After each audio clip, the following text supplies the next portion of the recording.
जिस मकसद ਦੇ ਨਾਲ ਮੈਂ ਆਇਆ ਸੀ ਉਹ ਮਕਸਦ ਪੂਰਾ ਨਹੀਂ ਹੋ ਪਾਇਆ ਔਰ ਮੈਨੂੰ ਅਫਸੋਸ ਹੈ ਦੁੱਖ ਹੈ ਇਸ ਗੱਲ ਦਾ ਕਿ ਸਰਕਾਰ ਬਣਨ ਤੋਂ ਬਾਅਦ ਕਿਸੇ ਨੇ ਇਸ ਮੁੱਦੇ ਤੇ ਉੱਤੇ ਕੋਈ ਗੱਲ ਮੇਰੇ ਨਾਲ ਨਹੀਂ ਕੀਤੀ। ਅੱਜ ਦੀ ਤਾਰੀਖ ਦੇ ਵਿੱਚ ਹਰ ਛੋਟੇ ਮੁੱਦੇ ਤੇ ਫਰੀਦਕੋਟ ਦੀ ਅਦਾਲਤ ਦੇ ਵਿੱਚ, ਹਾਈ ਕੋਰਟ ਦੇ ਵਿੱਚ ਤੇ ਸੁਪਰੀਮ ਕੋਰਟ ਦੇ ਵਿੱਚ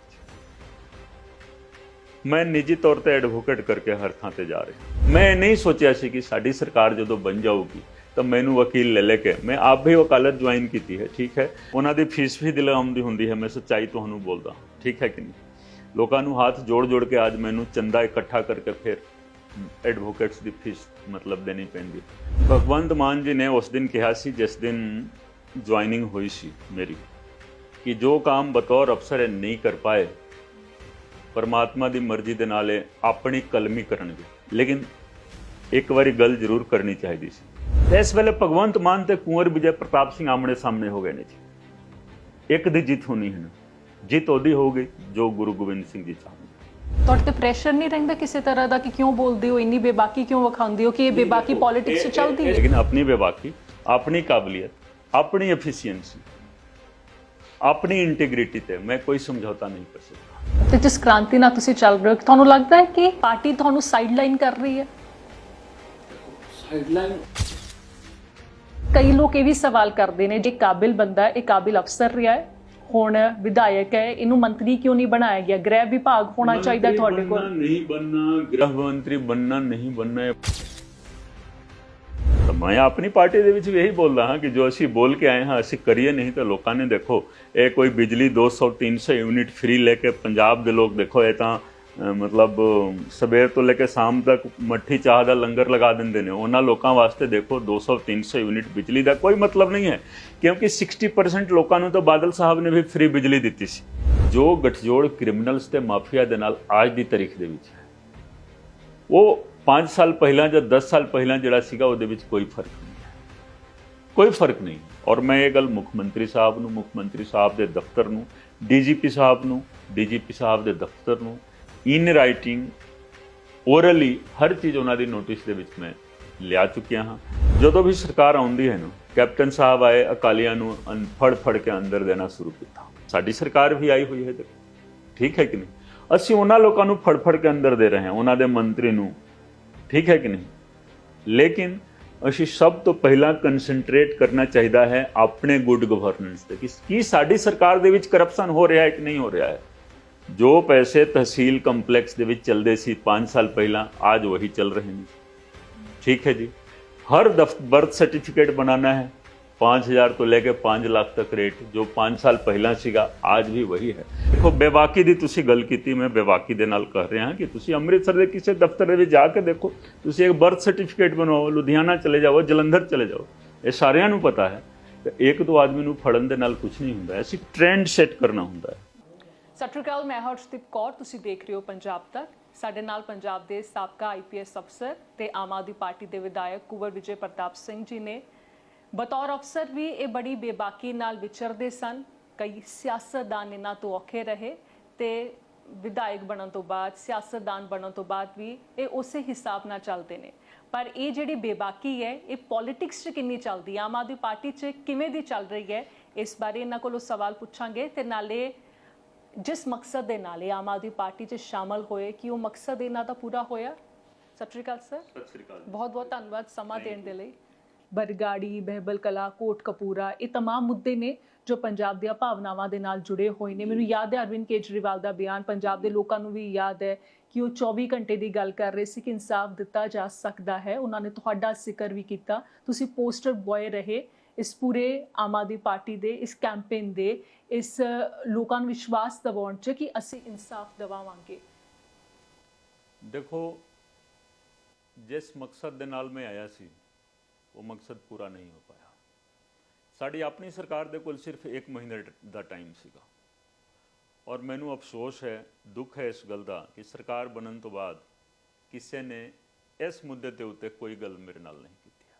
ਹਾਂ, ਮੈਂ ਜ਼ਰੂਰ ਆਪਣੇ ਵੱਲੋਂ ਜਾ ਕੇ ਚਾਹੇ ਦਿੱਲੀ ਵੀ ਗਿਆ, ਚੰਡੀਗੜ੍ਹ ਵੀ ਗਿਆ, ਮੈਂ ਕੋਸ਼ਿਸ਼ ਕੀਤੀ ਹੈ ਕਿ ਹਾਂ ਇਸ ਮੁੱਦੇ ਦਾ ਸਮਾਧਾਨ ਕਰਨਾ ਚਾਹੀਦਾ ਹੈ। ਉਦੋਂ ਤਾਂ ਇਹੀ ਕਿਹਾ ਜਾਂਦਾ ਸੀ ਕਿ ਜੋ ਤੁਹਾਡੀ ਰਿਪੋਰਟ ਹੈ, ਕਵੈਸ ਹੋਈ ਹੈ, ਅਸੀਂ ਹਾਈ ਕੋਰਟ ਸੁਪਰੀਮ ਕੋਰਟ ਕਰਾ ਕੇ ਜੋ ਲੜਾਈ ਤੁਸੀਂ ਲੜ ਰਹੇ ਹੋ ਉਸ ਲੜਾਈ ਨੂੰ ਅੰਜਾਮ ਤੱਕ ਲੈ ਕੇ ਤੁਸੀਂ ਇਕੱਲੇ ਜਾਵਾਂਗੇ। ਨਹੀਂ ਲੜੋਗੇ, ਤੁਹਾਡੀ ਪਾਰਟੀ ਨੇ ਕਿਹਾ ਸੀ, ਲੇਕਿਨ ਮੈਨੂੰ ਅਫਸੋਸ ਹੈ ਕਿ ਪਾਰਟੀ ਜਾਂ ਸਰਕਾਰ ਦੇ ਕਿਸੇ ਵਿਅਕਤੀ ਨੇ ਮਤਲਬ ਮੇਰੇ ਨਾਲ ਕੋਈ ਗੱਲ ਹੀ ਨਹੀਂ ਕੀਤੀ। ਮੈਂ ਚੰਡੀਗੜ੍ਹ ਗਿਆ, ਦਿੱਲੀ ਗਿਆ, ਮੈਂ ਕਿਹਾ ਕਿ ਇਹ ਟਾਈਮ ਹੈ, ਜੇਕਰ ਅਸੀਂ ਕਰ ਦੇਵਾਂਗੇ ਤਾਂ ਵਧੀਆ ਹੈ, ਨਹੀਂ ਕਰਦੇ ਹਾਂ ਤਾਂ ਇਨਸਾਫ ਤਾਂ ਹੋਣਾ ਹੈ।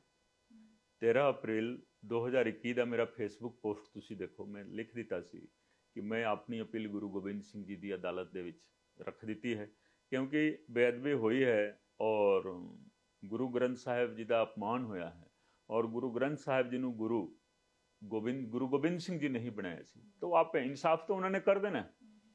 ਤਾਂ ਮੈਂ ਬੇਨਤੀ ਜ਼ਰੂਰ ਕੀਤੀ ਸੀ ਮਾਨਯੋਗ ਕੇਜਰੀਵਾਲ ਸਾਹਿਬ ਨੂੰ ਵੀ, ਭਗਵੰਤ ਮਾਨ ਸਾਹਿਬ ਨੂੰ ਵੀ, ਪਾਰਟੀ ਦੇ ਜਿਹੜੇ ਸਾਡੇ ਇੰਚਾਰਜ ਨੇ ਸਰਦਾਰ ਜਰਨੈਲ ਸਿੰਘ ਜੀ ਦੀ, ਜਾਂ ਸਿਸੋਦੀਆ ਸਾਹਿਬ ਨੂੰ, ਕਿ ਇੱਕ ਵਾਰੀ ਅਸੀਂ ਇਸ ਮੁੱਦੇ ਤੇ ਗੱਲ ਕਰਕੇ ਇੱਕ ਮਤਲਬ ਪਲਾਨ ਬਣਾ ਕੇ ਅਸੀਂ ਕਰ ਦਿੰਦੇ ਹਾਂ, ਤਾਂ ਜੋ ਮਤਲਬ ਮੈਂ ਵੀ ਮੂੰਹ ਦਿਖਾਉਣ ਜੋਗੇ ਰਹਾਂਗਾ ਪੰਜਾਬ ਦੇ ਵਿੱਚ, ਠੀਕ ਹੈ ਕਿ ਨਹੀਂ। ਹਰ ਥਾਂ ਤੇ ਜਾ ਕੇ ਮੈਂ ਕੈਂਪੇਨਿੰਗ ਕੀਤੀ ਸੀ, ਤੇ ਐਟਲੀਸਟ ਮਤਲਬ ਪਬਲਿਕ ਨੂੰ ਲੱਗੇ, ਜਨਤਾ ਨੂੰ ਇਹ ਲੱਗੇ ਕਿ ਸਰਕਾਰ ਵੱਲੋਂ ਪ੍ਰਯਾਸ ਕੀਤਾ ਗਿਆ ਹੈ, ਠੀਕ ਹੈ। ਲੇਕਿਨ ਮੈਨੂੰ ਕੋਈ ਸਹਿਯੋਗ ਨਹੀਂ ਮਿਲਿਆ। ਮੈਨੂੰ ਦੁੱਖ ਹੋਰ ਵੀ ਹੈ ਇਸ ਚੀਜ਼ ਦਾ ਕਿ ਅੱਜ ਦੀ ਤਾਰੀਖ ਦੇ ਵਿੱਚ ਹਰ ਛੋਟੇ ਮੁੱਦੇ ਤੇ ਫਰੀਦਕੋਟ ਦੀ ਅਦਾਲਤ ਦੇ ਵਿੱਚ, ਹਾਈ ਕੋਰਟ ਦੇ ਵਿੱਚ ਤੇ ਸੁਪਰੀਮ ਕੋਰਟ ਦੇ ਵਿੱਚ ਮੈਂ ਨਿੱਜੀ ਤੌਰ ਤੇ ਐਡਵੋਕੇਟ ਕਰਕੇ ਹਰ ਥਾਂ ਤੇ ਜਾ ਰਿਹਾ। ਸਰਕਾਰ ਮੇਰੀ ਆਪਣੀ ਹੈ, ਆਮ ਆਦਮੀ ਪਾਰਟੀ ਦੀ ਹੈ। ਇਸ ਚੀਜ਼ ਦਾ ਦੁੱਖ ਹੈ ਔਰ ਮੈਂ ਉਹਨਾਂ ਲੋਕਾਂ ਨੂੰ ਹੀ ਬੋਲਦਾ ਹਾਂ, ਮੈਂ ਔਨ ਕੈਮਰਾ ਕਈ ਵਾਰੀ ਬੋਲ ਚੁੱਕਿਆ ਕਿ ਮੈਨੂੰ ਅਫਸੋਸ ਹੈ। ਮੈਂ ਨਹੀਂ ਸੋਚਿਆ ਸੀ ਕਿ ਸਾਡੀ ਸਰਕਾਰ ਜਦੋਂ ਬਣ ਜਾਊਗੀ ਤਾਂ ਮੈਨੂੰ ਵਕੀਲ ਲੈ ਕੇ, ਮੈਂ ਆਪ ਵੀ ਵਕਾਲਤ ਜੁਆਇਨ ਕੀਤੀ ਹੈ, ਠੀਕ ਹੈ, ਔਰ ਮੈਂ ਵੀ ਵਕੀਲਾਂ ਨੂੰ ਲੈ ਜਾਂਦਾ ਹਾਂ। ਚਲੋ ਸੌਖਾ ਹੋ ਜਾਂਦਾ ਹੈ ਵਕੀਲ ਸਾਹਿਬਾਨ ਨੂੰ ਤਿਆਰ ਕਰਨਾ, ਉਹ ਕਰਨਾ, ਉਹਨਾਂ ਦੀ ਫੀਸ ਵੀ ਦਿਲਾਉਂਦੀ ਹੁੰਦੀ ਹੈ। ਮੈਂ ਸੱਚਾਈ ਤੁਹਾਨੂੰ ਬੋਲਦਾ ਹਾਂ, ਠੀਕ ਹੈ ਕਿ ਨਹੀਂ। ਲੋਕਾਂ ਨੂੰ ਹੱਥ ਜੋੜ ਕੇ ਅੱਜ ਮੈਨੂੰ ਚੰਦਾ ਇਕੱਠਾ ਕਰਕੇ ਫਿਰ ਐਡਵੋਕੇਟਸ ਦੀ ਫੀਸ ਮਤਲਬ ਦੇਣੀ ਪੈਂਦੀ ਹੈ। ਕਾਰਨ ਕਿ ਜੋ ਮੈਂ ਇਨਵੈਸਟੀਗੇਸ਼ਨ ਕਰਕੇ ਆ ਗਿਆ, ਆਧਾ ਇਨਵੈਸਟੀਗੇਸ਼ਨ ਕੁਐਸ ਹੋ ਗਿਆ ਸੀ। ਮੈਂ ਉਸ ਦੀ ਵੀ ਮੈਂ ਤੁਹਾਨੂੰ ਗਾਰੰਟੀ ਦਿੰਦਾ ਹਾਂ, ਅੱਜ ਤੱਕ ਕਿਸੇ ਨੇ ਉਹਦੇ ਵਿੱਚ ਇੱਕ ਲਾਈਨ ਗਲਤ ਨਹੀਂ ਠਹਿਰਾ ਸਕਿਆ ਜੀ, ਕੋਈ ਵੀ।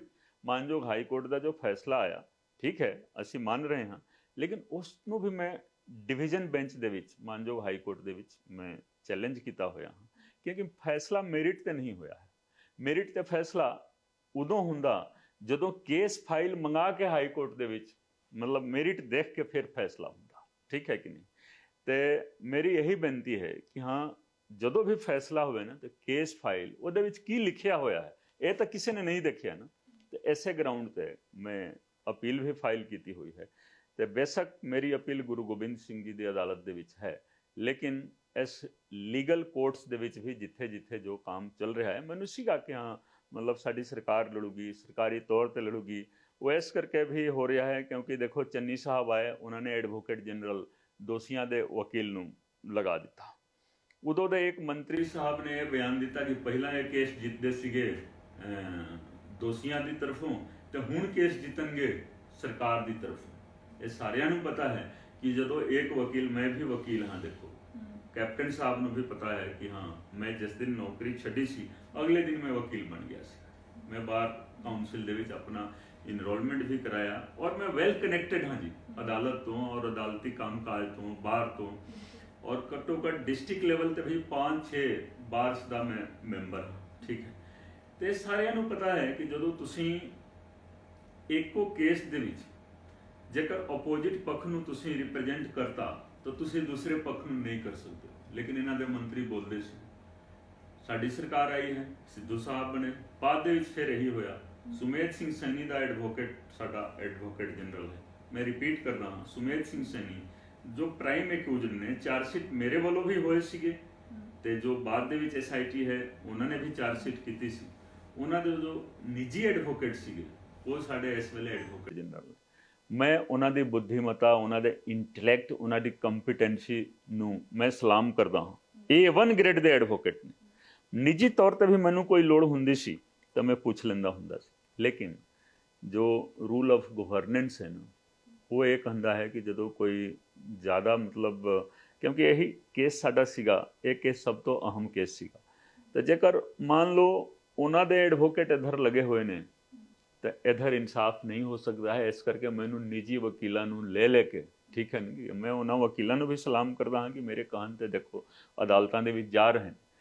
ਔਰ ਮੈਨੂੰ ਇਹੀ ਲੱਗਦਾ ਹੈ ਕਿ ਅੱਜ ਦੋਸ਼ੀ जो उन्होंने SIT बनाई है वो, और कुछ गवाह, कुछ मोर्चे वाले गवाह, ठीक है, वो सारे एक पासे हो गए, तो मैं कल्ला पै गया, तो आज भी कल्ला, ठीक है ना। मैं बोलता हाँ अपनी सरकार ਨੂੰ, ਆਪਣੇ ਲੋਕਾਂ ਨੂੰ ਕਿ ਦੇਖੋ ਇਹ ਚੀਜ਼ ਠੀਕ ਨਹੀਂ ਹੈ। ਲੜਾਈ ਮੈਂ ਲੜਾਂਗਾ, ਜਿੱਤਾਂਗੇ ਵੀ, ਇਹ ਵੀ ਮੈਂ ਤੁਹਾਨੂੰ ਕਲੀਅਰ ਕਰਦਾ ਹਾਂ, ਜਿੱਤ ਸਾਡੀ ਹੋਣੀ ਹੈ, ਕਿਉਂਕਿ ਸਭ ਤੋਂ ਉੱਪਰ ਨੈਚੁਰਲ ਜਸਟਿਸ ਹੁੰਦਾ ਹੈ। ਜਿੱਤ ਸਾਡੀ ਹੋਣੀ ਹੈ, ਠੀਕ ਹੈ। ਇਸ ਵੇਲੇ ਮੈਨੂੰ ਪਰੇਸ਼ਾਨੀ ਹੋ ਰਹੀ ਹੈ, ਮੈਂ ਕੁਝ ਹੋਰ ਕੰਮ ਕਰਦਾ, लेकिन कुछ होर करना पै रहा है। कल भी फरीदकोट की मानयोग अदालत के साढ़े 4 एडवोकेट साहिबान गए सन। ब्रीफ मैं तैयार करके दिता सी, अदालत के जो फाइल करना है वो मैं तैयार करके दिता सी। एक होर मतलब नवा मतलब देखो, जो चीज़ जुडिशियली एक बार हो जाता है, जुडिशियल कोर्ट अपने मतलब ऑर्डर नूं क्रिमिनल साइड तो रिव्यू नहीं कर सकती, लेकिन रिव्यू पाया जा रहा है, ठीक है कि नहीं। उत्थे की लिखा जा रहा है, Kunwar Vijay Pratap Singh did this fraudulently. दसो फ्रॉडुलेंटली क्यों जी? इनू तुसी लम्मा करो प्रोसैस नू लम्मा करने वास्ते कि 6 महीना होर लंघ जाएगा जी, और इस बंदे नू परेशान कर दो। मैं परेशान नहीं हुंदा, देखो मैं परेशान नहीं हुंदा। क्यों? परमात्मा ने ताकत दी है जी, और एक व्यक्ति दे विच अपार ताकत हुंदी है जी, जिस दी कल्पना नहीं की जा सकती है।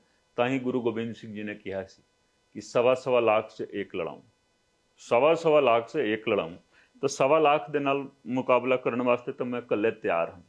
तो इस करके मैनू कोई परेशानी नहीं आउंदी है, ना मैनू अपने चेहरे ते कोई शिकन ना होती। पर सर अगर कांग्रेस की सरकार ने इंसाफ नहीं दिता, अकाली दल की सरकार वेले सब कुछ होया, तो हुण आम आदमी पार्टी की सरकार है, तुसी कारण समझ पा रहे हो कि आखिर ऐसा क्यों नहीं हो पा रहा, इंसाफ तक क्यों नहीं पहुंच पा रहे?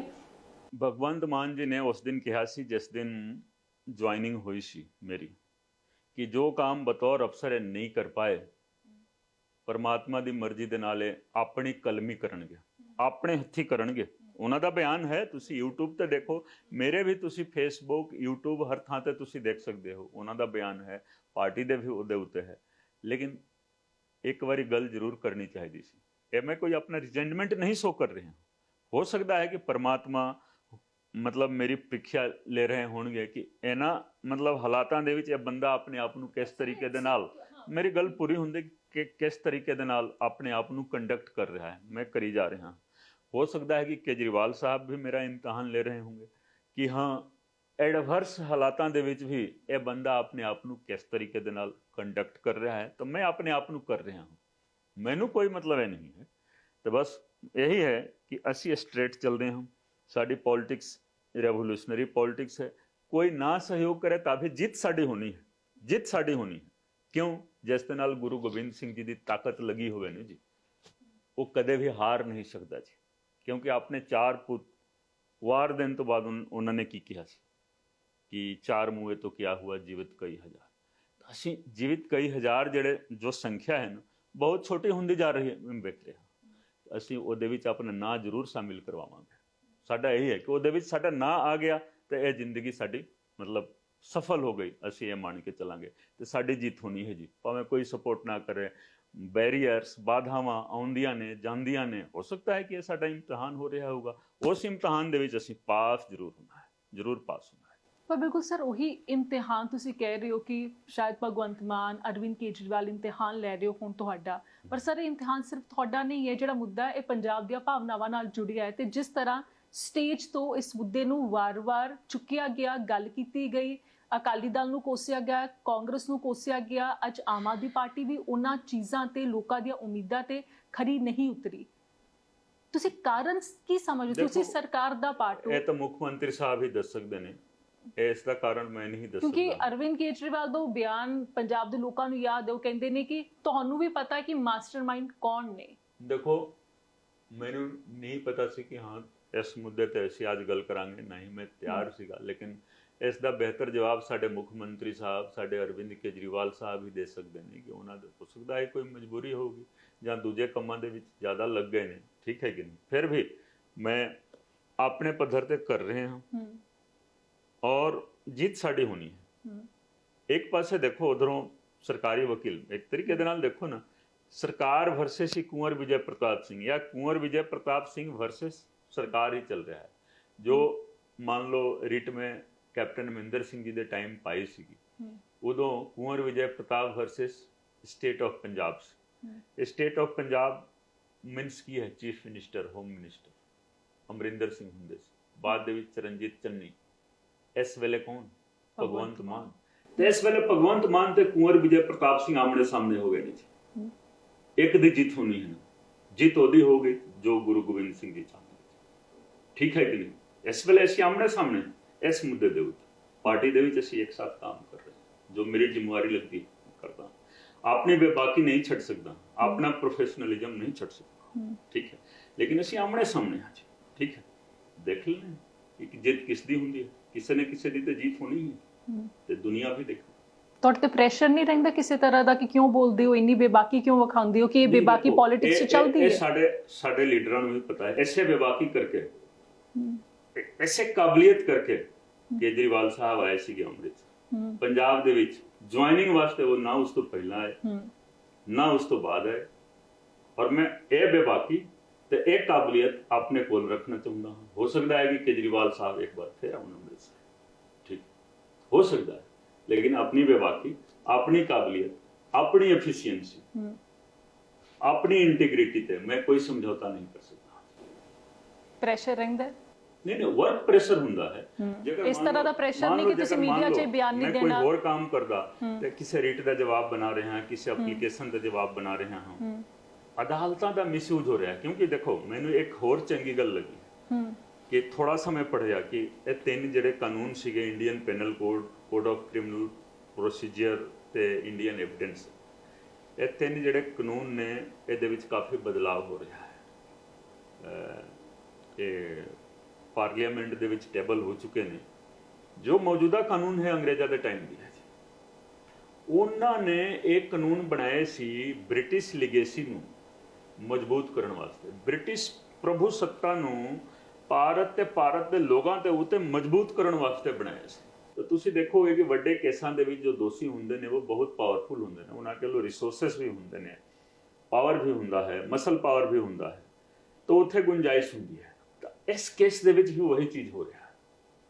ਇਸ ਕੇਸ ਦੇ ਵਿੱਚ ਵੀ ਵਹੀ ਹੋ ਰਿਹਾ ਹੈ ਕਿਉਂਕਿ ਅੰਗਰੇਜ਼ ਦਾ ਕਾਨੂੰਨ ਹੈ। ਅੰਗਰੇਜ਼ ਦੇ ਕਾਨੂੰਨ, ਮੈਨੂੰ ਤਾਂ ਤੁਸੀਂ ਕਨਸਟੀਟਿਊਸ਼ਨ, ਇੰਡੀਅਨ ਕਨਸਟੀਟਿਊਸ਼ਨ ਤੁਸੀਂ ਪੁੱਛੋ 1 ਤੋਂ ਲੈ ਕੇ 395 ਤੱਕ, ਮੈਂ ਕੈਪਟਨ ਅਮਰਿੰਦਰ ਸਿੰਘ ਨੂੰ ਵੀ ਆਪਣੀ ਕਿਤਾਬ ਫੜਾ ਦਿੱਤੀ ਸੀ ਕਿ ਲੋ ਜੀ ਇਹ PM ਬਖਸ਼ੀ ਦੀ ਕਮੈਂਟਰੀ ਦੇ ਨਾਲ ਕਿਤਾਬ ਹੈ, ਤੁਸੀਂ ਆਪਣੇ ਹੱਥ ਦੇ ਵਿੱਚ, ਔਰ ਮੈਨੂੰ ਕੋਈ ਵੀ ਚੀਜ਼ ਪੁੱਛਣਾ ਹੈ ਤਾਂ ਪੁੱਛ ਲਓ।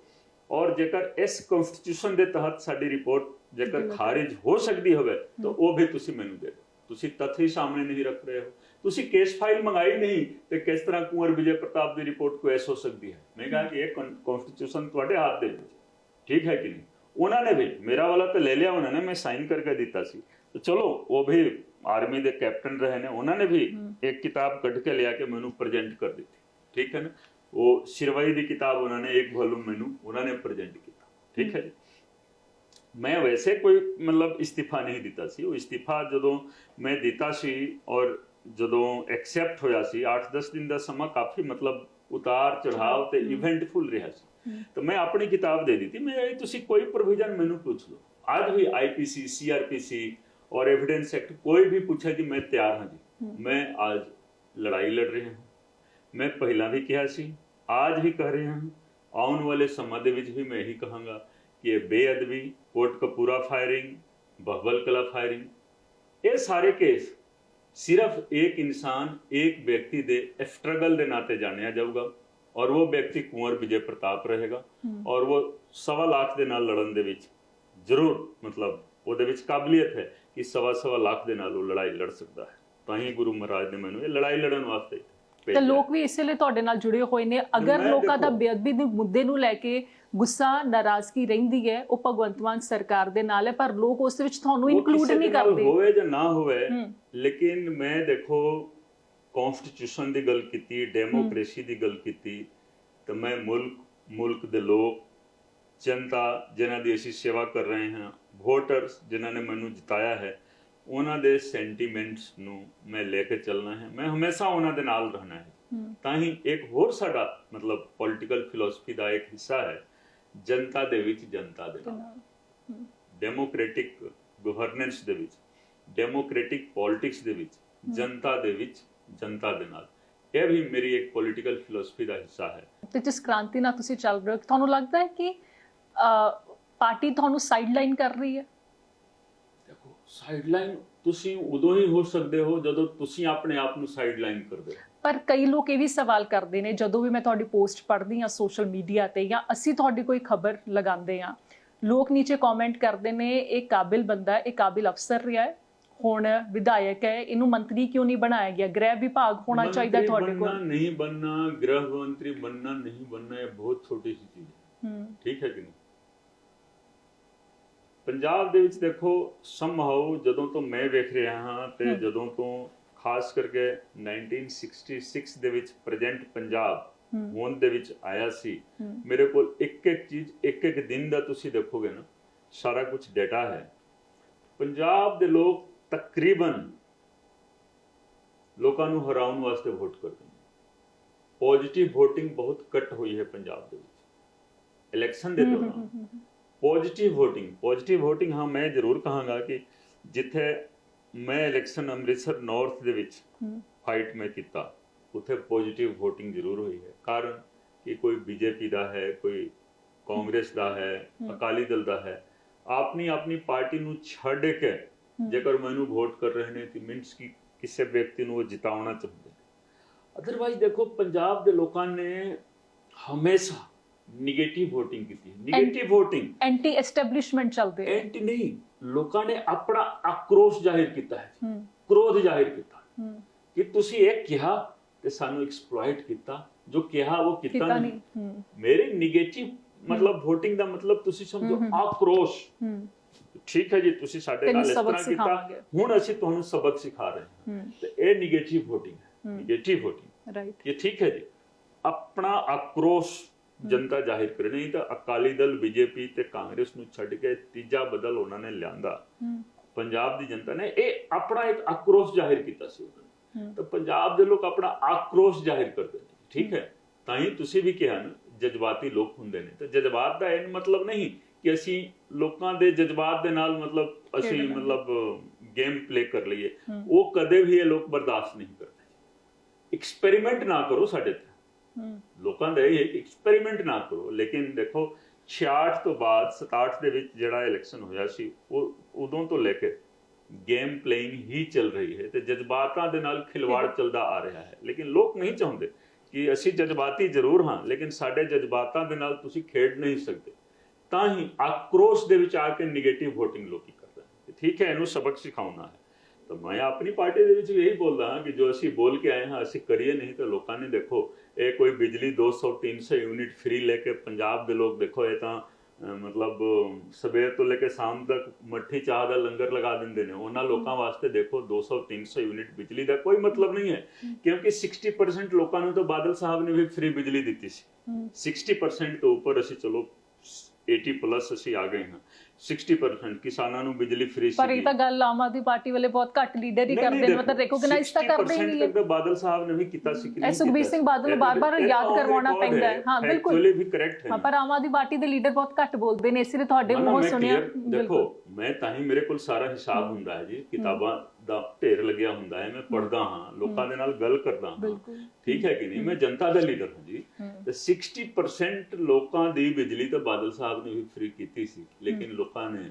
ਉਹਨਾਂ ਨੂੰ ਵੀ ਸਬਕ ਸਿਖਾਇਆ ਠੀਕ ਹੈ ਕਿ ਨਹੀਂ ਆਟਾ ਦਾਲ ਸਕੀਮ ਉਹੀ ਲੈ ਕੇ ਆਏ ਸੀ ਫ੍ਰੀ ਦੇ ਵਿੱਚ ਬਹੁਤ ਕੁਝ ਦੇ ਗਏ ਲੇਕਿਨ ਪੰਜਾਬ ਦੇ ਲੋਕਾਂ ਨੂੰ ਫ੍ਰੀ ਕੁਝ ਨਹੀਂ ਚਾਹੀਦਾ ਪੰਜਾਬ ਦੇ ਲੋਕ ਕਹਿੰਦੇ ਨੇ ਕਿ ਤੁਸੀਂ ਕੰਮ ਦਿਓ ਜੀ ਅਸੀਂ ਕੰਮ ਕਰਨਾ ਚਾਹੁੰਦੇ ਹਾਂ ਅਸੀਂ ਆਪਣੀ ਮਤਲਬ એનર્ਜੀ ਆਪਣੀ ਸਟਰੈਂਥ ਲਾ ਕੇ ਅਸੀਂ ਕੰਮ ਕਰਨਾ ਚਾਹੁੰਦੇ ਹਾਂ ਉਹ ਫ੍ਰੀ ਫਰੂ ਲੈ ਕੇ ਉਹ ਦੇਖੋ ਉਹ ਮਤਲਬ ਨਹੀਂ ਉਹਨੇ ਕਰਨਾ ਉਹਨਾਂ ਨੇ ਤਾਂ ਹਮੇਸ਼ਾ ਜੋ ਅਸੀਂ ਵਾਅਦਾ ਕਰਕੇ ਆਏ ਹਾਂ ਉਸ ਦਾ ਹਿਸਾਬ ਲੈਣਾ ਹੈ ਇਸ ਕਰਕੇ ਅੱਜ ਵੀ ਮੈਂ ਹਮੇਸ਼ਾ ਹੁਣ ਵੀ ਦੇਖੋ ਇੱਕ ਪਾਰਟੀ ਦੀ ਮੀਟਿੰਗ ਤੋਂ ਮੈਂ ਆਇਆ ਹਾਂ ਇੱਕ ਪਾਰਟੀ ਦੀ ਮੀਟਿੰਗ ਦੇ ਵਿੱਚ ਜਾਣਾ ਠੀਕ ਹੈ ਕਿ ਤੇ ਕੋਸ਼ਿਸ਼ ਮੇਰੀ ਰਹਿੰਦੀ ਹੈ ਕਿ ਕਨਵਿੰਸ ਕਰੀਏ ਆਪਣੇ ਲੀਡਰਸ਼ਿਪ ਕਿ ਜੋ ਕਹਿ ਕੇ ਆਏ ਹਨ ਕੋਈ ਵੀ करे पार्टी का लेकिन जो कह के आए हैं जरूर कर ठीक है नहीं तो पंजाब की जनता अपना आक्रोश जाहिर करती है हमेशा हर इलेक्शन तुसी देखो ना ਜਨਤਾ ਜਜ਼ਬਾਤੀ ਜ਼ਰੂਰ ਹੈ, ਪੰਜਾਬੀ ਲੋਕ ਜਜ਼ਬਾਤੀ ਹੁੰਦੇ, ਲੇਕਿਨ ਉਹਨਾਂ ਜਜ਼ਬਾਤਾਂ ਦੇ ਨਾਲ ਕੋਈ ਖੇਡ ਨਹੀਂ ਸਕਦਾ। ਇਹ ਚੀਜ਼ ਉਹ ਅਲਾਉ ਨਹੀਂ ਕਰ ਸਕਦੇ, ਬਿਲਕੁਲ ਅਲਾਉ ਨਹੀਂ ਕਰ ਸਕਦੇ। ਇਸ ਕਰਕੇ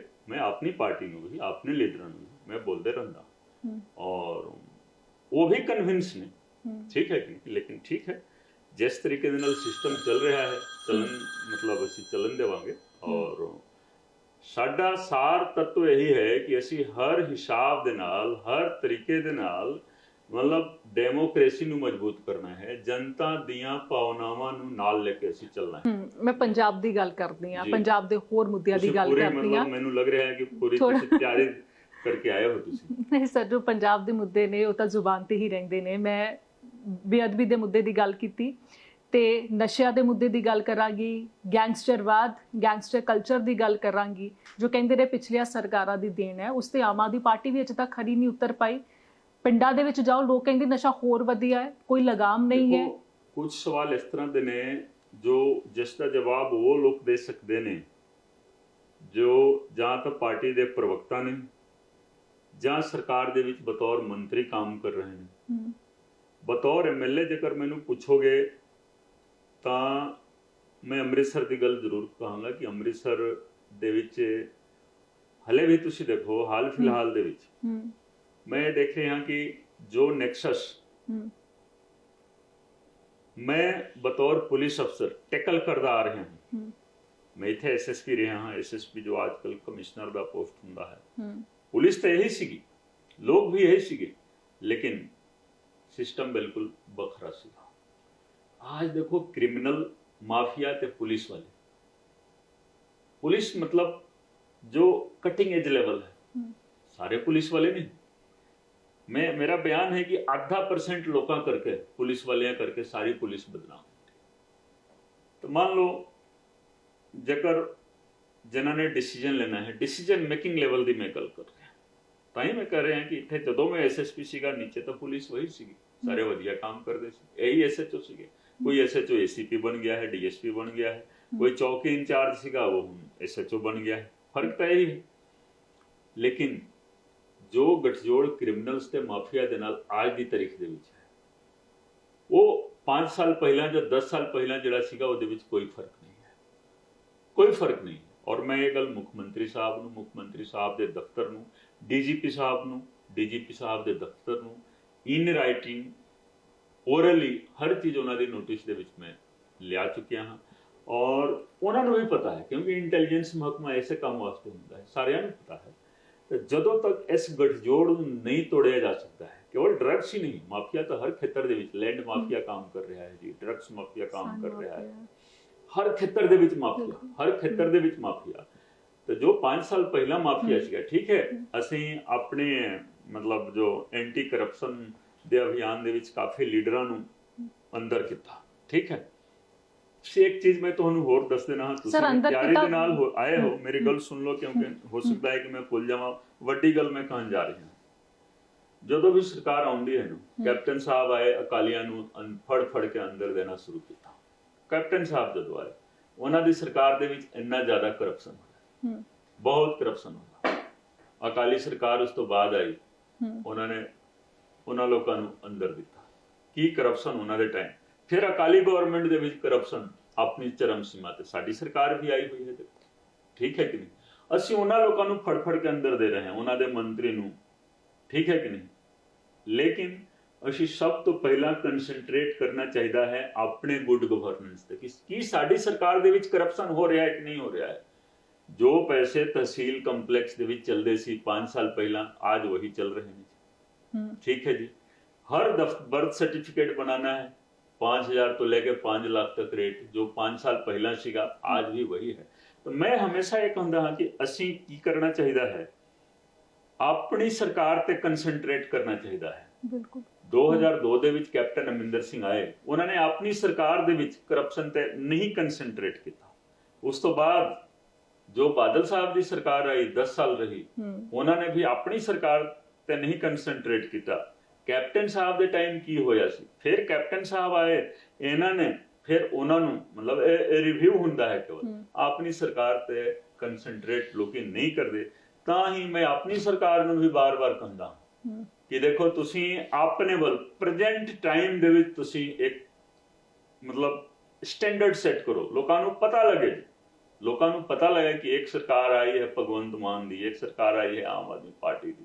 ਤਾਂ ਅਸੀਂ ਪ੍ਰੈਜ਼ੈਂਟ ਦਾ ਇੱਕ ਟ੍ਰੈਂਡ ਸੈੱਟ ਕਰਨਾ ਚਾਹੀਦਾ ਹੈ। ਪਿੱਛੇ ਜੋ ਹੋ ਗਿਆ ਠੀਕ ਹੈ, ਇੱਕ ਯੂਨਿਟ ਬਣਾ ਦਿਓ, ਮੈਰਿਟ ਤੇ ਜੋ ਕੁਝ ਹੁੰਦਾ ਹੈ ਉਹਨੂੰ ਵੀ ਲੋਕੀ ਇਹ ਕਹਿੰਦੇ ਨੇ ਕਿ ਪੋਲੀਟੀਕਲ ਵੈਂਡੇਟਾ ਹੋ ਰਿਹਾ ਹੈ। ਲੇਕਿਨ ਜੇਕਰ ਅਸੀਂ ਪ੍ਰੈਜ਼ੈਂਟ ਟਾਈਮ ਨੂੰ ਅਸੀਂ ਇੱਕ ਟ੍ਰੈਂਡ ਮਤਲਬ ਸੈੱਟ ਕਰਕੇ ਅਸੀਂ ਚਲਾਂਗੇ ਤੇ ਪਿੱਛੇ ਵੀ ਜੇਕਰ ਕਰੋਗੇ ਤੇ ਜਨਤਾ ਉਸ ਦੀ ਸ਼ਲਾਘਾ ਕਰੂਗੀ, ਉਸ ਚੀਜ਼ ਦੀ ਸਰਾਹਨਾ ਕਰੂਗੀ।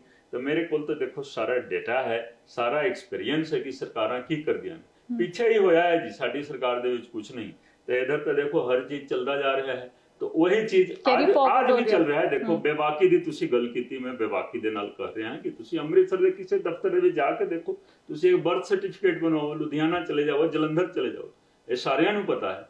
ਤੇ ਇੱਕ ਦੋ ਆਦਮੀ ਨੂੰ ਫੜਨ ਦੇ ਨਾਲ ਕੁਝ ਨਹੀਂ ਹੁੰਦਾ, ਅਸੀਂ ਟ੍ਰੈਂਡ ਸੈੱਟ ਕਰਨਾ ਹੁੰਦਾ ਹੈ। ਕੋਸ਼ਿਸ਼ ਹੈ ਕਿ ਮੈਂ ਆਪਣੀ ਸਰਕਾਰ ਨੂੰ ਕਨਵਿੰਸ ਕਰਕੇ ਇਹਨਾਂ ਸਾਰੀਆਂ ਚੀਜ਼ਾਂ ਨੂੰ ਮਤਲਬ ਠੀਕ ਕਰਾਵਾਂਗੇ। ਨਸ਼ਾ ਵੀ ਉਸ ਦਾ ਹਿੱਸਾ ਹੈ, ਤੁਸੀਂ ਨਸ਼ੇ ਦੀ ਗੱਲ ਕੀਤੀ ਸੀ, ਨਸ਼ਾ ਵੀ ਡਰੱਗਸ ਵੀ ਉਸੇ ਤਰੀਕੇ ਦੇ ਨਾਲ ਕੰਟਰੋਲ ਹੋ ਜਾਏਗਾ। ਰੋਡਰਿਕ ਸਾਹਿਬ ਜਦੋਂ ਗਵਰਨਰ ਹੁੰਦੇ ਸੀਗੇ ਉਹ ਵੀ ਬਹੁਤ ਜ਼ਿਆਦਾ ਘੁੰਮਦੇ ਸੀਗੇ ਪੰਜਾਬ ਦੇ ਵਿੱਚ, ਗੁਰੂ ਨਾਨਕ ਦੇਵ ਯੂਨੀਵਰਸਿਟੀ ਦੇ ਵਿੱਚ 2006 ਦੇ ਵਿੱਚ ਆਏ ਸੀ। ਮੈਨੂੰ ਵੀ 3 ਮਿੰਟ ਬੋਲਣ ਦਾ ਮੌਕਾ ਦਿੱਤਾ ਸੀ, ਮੈਂ 1.5 ਮਿੰਟ ਦੇ ਵਿੱਚ ਆਪਣੀ ਸਪੀਚ ਕੰਪਲੀਟ ਕੀਤੀ।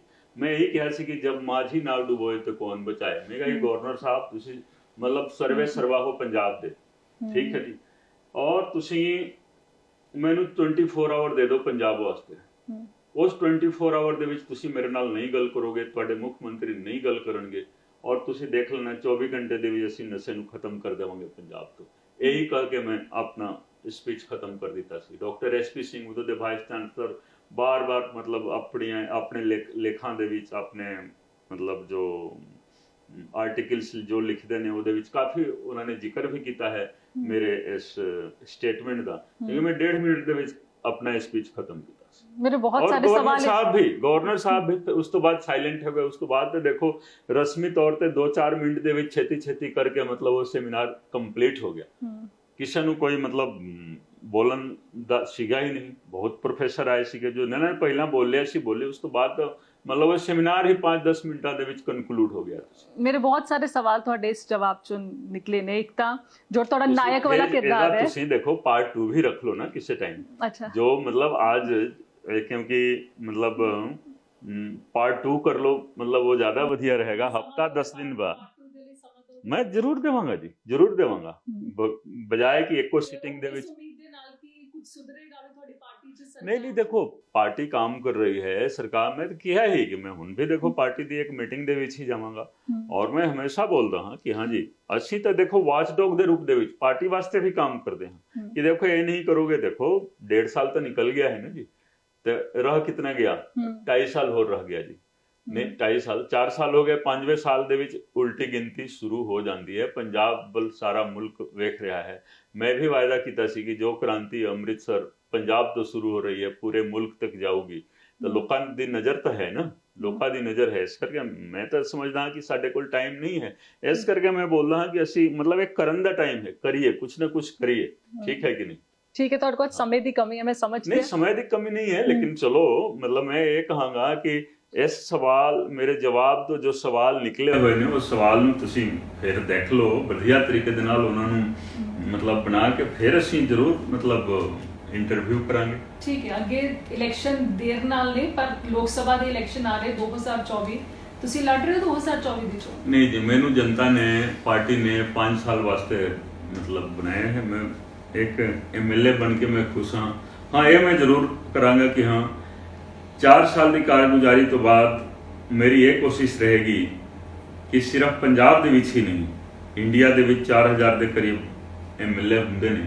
ਸਾਡਾ ਕੋਈ ਨਾ ਕੋਈ ਪੋਜੀਸ਼ਨ ਰਹੇਗੀ। ਜਦੋਂ MLA ਦੀ ਗੱਲ ਆਵੇ ਔਰ ਕਨਸਟੀਚੁਐਂਸੀ ਦੀ ਗੱਲ ਆਵੇ, ਸ਼ਹਿਰ ਦੀ ਗੱਲ ਆਵੇ, ਤੇ ਅੰਮ੍ਰਿਤਸਰ ਸ਼ਹਿਰ ਦਾ, ਅੰਮ੍ਰਿਤਸਰ ਨਾਰਥ ਕਨਸਟੀਚੁਐਂਸੀ ਦਾ ਤੇ ਕੁੰਵਰ ਵਿਜੇ ਪ੍ਰਤਾਪ MLA ਦਾ ਕੋਈ ਨਾ ਕੋਈ ਇੱਕ ਮਾਡਲ ਇੰਡੀਆ ਦੇ ਸਾਹਮਣੇ ਹੋਵੇ, ਇੰਡੀਆ ਦੇ ਸਾਹਮਣੇ। ਮੈਂ ਤਾਂ ਹੀ ਜਨਤਾ ਨੂੰ ਵੀ ਇਹੀ ਕਹਿੰਦਾ ਕਿ ਤੁਸੀਂ ਛੋਟੀਆਂ ਗੱਲਾਂ ਦੇ ਵਿੱਚ ਨਾ ਜਾਓ, ਅਸੀਂ ਵੱਡੇ ਲੈਵਲ ਤੇ ਕੰਮ ਕਰੀਏ ਤੇ ਇੱਕ ਵਧੀਆ ਇੱਕ ਟ੍ਰੈਂਡ ਸੈੱਟ ਕਰੀਏ।